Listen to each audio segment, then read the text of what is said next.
Being named Teacher of the Year professionally and personally meant a whole lot to me, not just me, but my family. So what made me decide to be a teacher was not this like really fun inspirational story. I was rather kind of naughty when I was little. And so there wasn't like this teacher that like, oh, you know, really changed my life. In fact, I have a lot of student teachers, and when they were younger, they would set up their dolls and teach their dolls. And I think all the time, oh my gosh, like I was cutting my dolls' hairs and then hiding them from my mom.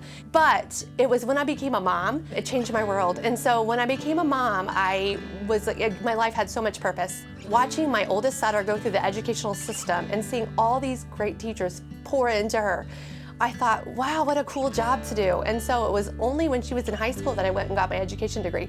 So I always give credit to my oldest daughter because she's the one that kind of inspired me to go become a teacher.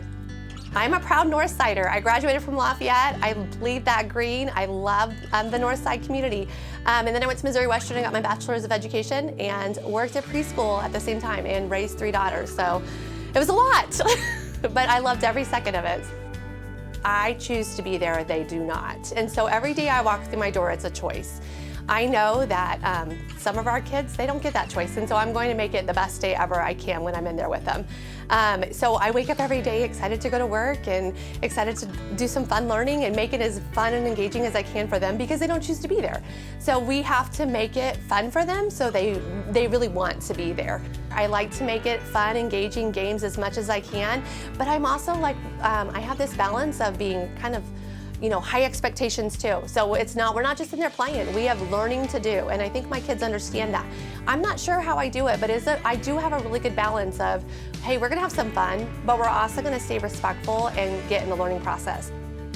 I really like going to work every day. There's not one day since I've been a teacher that I've not been excited to be there. So I think that contagious energy is what my kids feed off of. Kids, you can't fake it. They're going to see right through you. And so if you don't want to be there or if you aren't into it, they won't be either. And so I think the fact that I really do love my job every day, that they feed that energy and they see it. So yeah. Definitely the biggest challenge facing students is kind of the lifestyle that they're living. You know, during COVID-19, when students were being quarantined, I would often go and get a dozen cookies and take some packet of work to their house. And I think seeing some of the living conditions of our students was really eye-opening for me.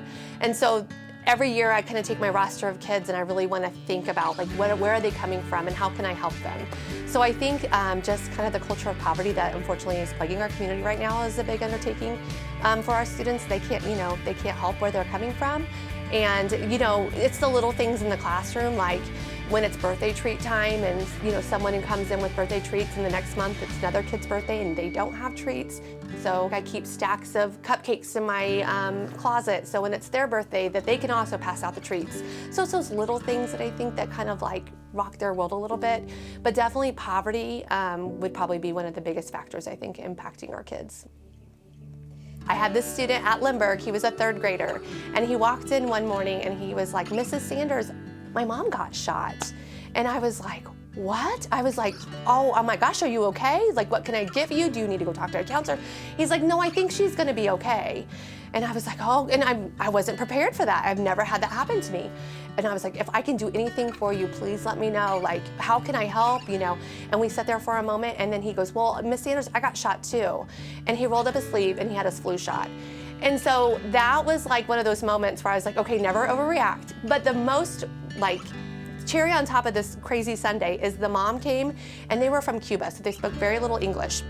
And the mom came the next day and her son translated and said, my mom was so grateful that you were so concerned about our flu shots, so she brought you perfume. And so she brought out this bottle of perfume and it was called Sexy Girl. And it was in the shape of a black high heel. And I remember telling this mom, hey, I probably shouldn't take this. And she was insisting I take it. So I took it, and on my bookcase, it's a little black high heel perfume. It's just a reminder, like you just never know what's gonna come your way. So that's definitely one of my favorite stories. I will hold on to it forever.